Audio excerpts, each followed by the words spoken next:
അമേരിക്കയുടെ ചരിത്രത്തിൽ ഈ അടുത്തൊന്നും ഇത്ര വലിയ നാശനഷ്ടങ്ങൾ ഉണ്ടായ ഒരു യുദ്ധം വേറെ ഉണ്ടാവുകയില്ല.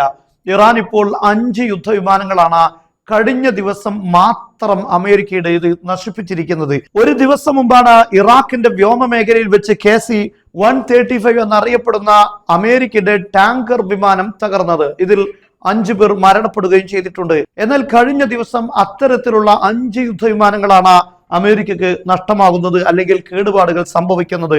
നോക്കൂ നിങ്ങൾ, ഇത് റോയിറ്റേഴ്സ് ആണ്. 5 US air force refueling planes hit in Iranian strike on Saudi Arabia.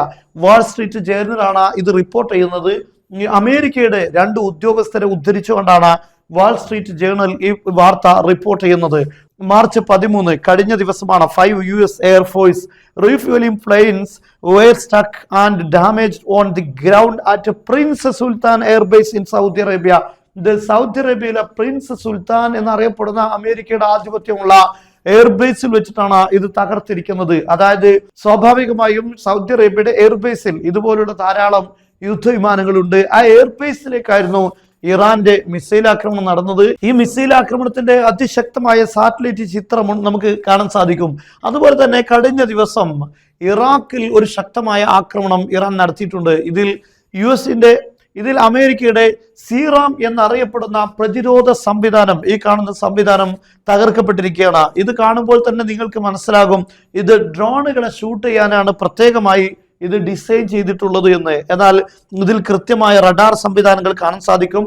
ഡ്രോണുകൾ വരുന്നത് മനസ്സിലാക്കാനും അതിനെ തകർക്കാനും ഓട്ടോമാറ്റിക് ആയിട്ടുള്ള സംവിധാനമാണിത്.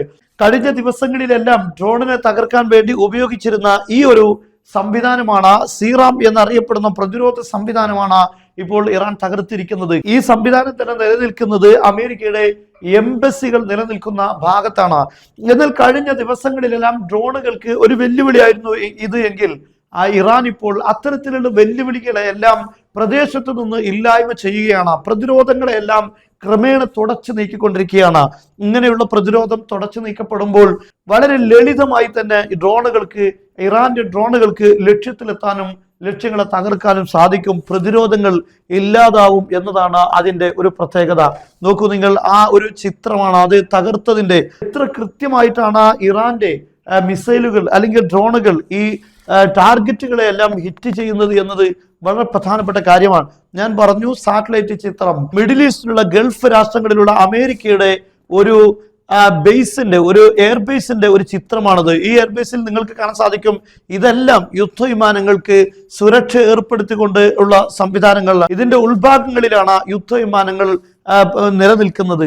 എന്നാൽ ഈ ഒരു ഭാഗത്തേക്കാണ് ഇറാന്റെ അതിശക്തമായ ആക്രമണം ഉണ്ടായിട്ടുള്ളത്. നിങ്ങൾ ചിന്തിക്കേണ്ടത്, ഈ KC-135 എന്നറിയപ്പെടുന്ന ടാങ്കർ അത് വലിയ പ്ലെയിനാണ്. സാധാരണ ഒരു യുദ്ധവിമാനം അത്യാവശ്യം വലിപ്പം ഉണ്ടാകുമെങ്കിൽ അതിലേറെ എത്രയോ കൂടുതൽ വലിപ്പം ഇതിനുണ്ട്. കാരണം ഇതിന് കൂടുതൽ കിലോമീറ്റർ ഇതിന് പറക്കാൻ സാധിക്കും. അതിന് കൂടുതൽ ഫ്യൂവൽ ആവശ്യമാണ്. മാത്രമല്ല അതിനപ്പുറം ഇതൊരു ടാങ്കറാണ്, എണ്ണ ടാങ്കറാണ്. 2 2-ലധികമോ യുദ്ധവിമാനങ്ങൾക്ക് എണ്ണ നിറക്കാൻ ഈ ഒരു ടാങ്കറിന് സാധിക്കും. അങ്ങനെ അത്രയും വലിയ യുദ്ധവിമാനങ്ങളാണിത്. പക്ഷെ അത്തരത്തിലുള്ള ഇറാന്റെ ഒരു മിസൈൽ ഹിറ്റ് ചെയ്യുമ്പോൾ ഇത്രയും ഭാഗത്തുള്ള വിമാനങ്ങൾ അല്ലെങ്കിൽ വിമാനത്തെ സംരക്ഷിക്കുന്ന ഈ സംവിധാനങ്ങളെല്ലാം തകർത്തെറിഞ്ഞു എന്ന് പറയുമ്പോൾ എന്തുമാത്രം വലിയ ശക്തിയാണ് ഈ മിസൈലുകൾക്കുള്ളത് എന്നത് നമ്മൾ ചിന്തിക്കേണ്ടതാണ്. നോക്കൂ നിങ്ങൾ, ഇവിടെ വലിയ ഏകദേശം ഒരു 12 മീറ്ററോളം വൈഡിലാണ് ഈ ഗർത്തമുണ്ടായിരിക്കുന്നത് എന്നാണ് ഇതിന്റെ റിപ്പോർട്ടുകൾ നമുക്ക് കാണാൻ സാധിക്കുന്നത്. ഇത് ഇത്രയും ഒരു വൈഡ് ഏരിയയിൽ ഉള്ള യുദ്ധവിമാനങ്ങളെല്ലാം തകർക്കാൻ ഇതിന് സാധിച്ചു എന്നത് ഇറാന്റെ മിസൈൽ ആക്രമണത്തിന്റെ മിസൈലുകളുടെ പ്രഹരശേഷിയും അതിന്റെ കൃത്യതയുമാണ് നമുക്ക് മനസ്സിലാക്കി തരുന്നത്.